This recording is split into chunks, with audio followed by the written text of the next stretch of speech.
The Other Side by Jaqueline Woodson. Illustrations by E.B. Lewis.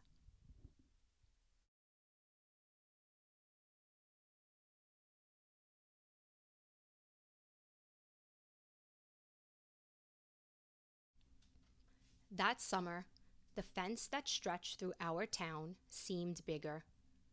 We lived in a yellow house on one side of it. White people lived on the other. And Mama said, "Don't climb over that fence when you play." She said it wasn't safe. That summer, there was a girl who wore a pink sweater. Each morning she climbed up on the fence and stared over at our side. Sometimes I stared back. She never sat on that fence with anybody. That girl didn't.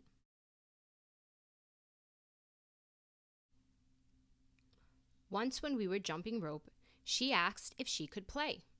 And my friend Sandra said no without even asking the rest of us.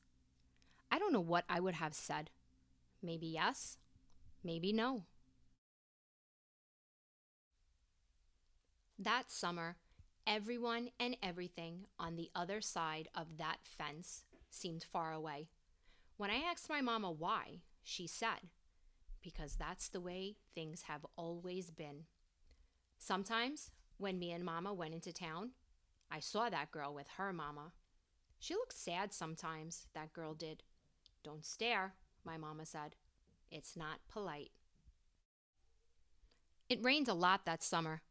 On rainy days, that girl sat on the fence in a raincoat. She let herself get all wet and acted like she didn't even care. Sometimes I saw her dancing around in puddles, splashing and laughing.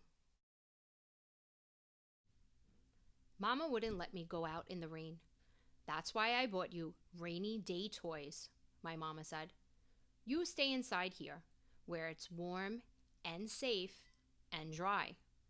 But every time it rained, I looked for that girl, and I always found her somewhere near the fence.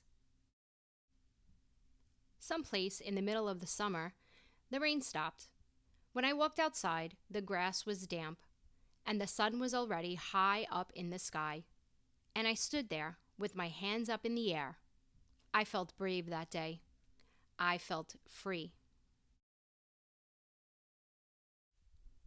I got close to the fence, and that girl asked me my name. "Clover," I said. "My name's Annie," she said. "Annie Paul. I live over yonder," she said, "by where you see the laundry. That's my blouse hanging on the line."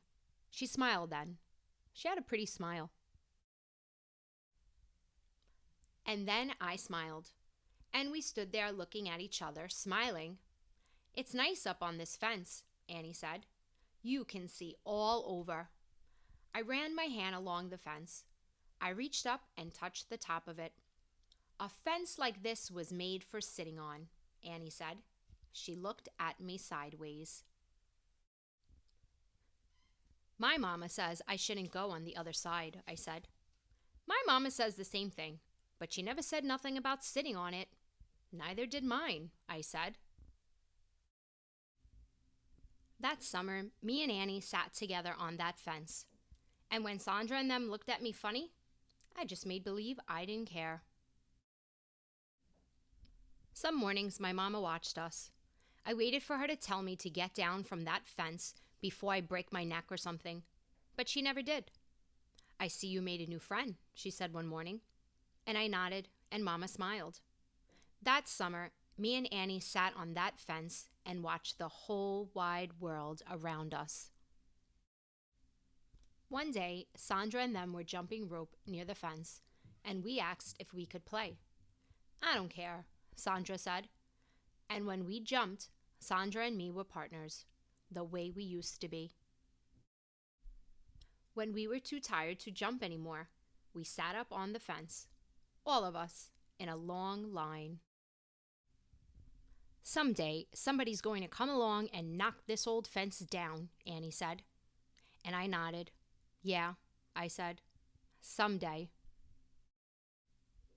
Thank you for listening to The Other Side, Read by Read with Rosie. Please like, share, and subscribe.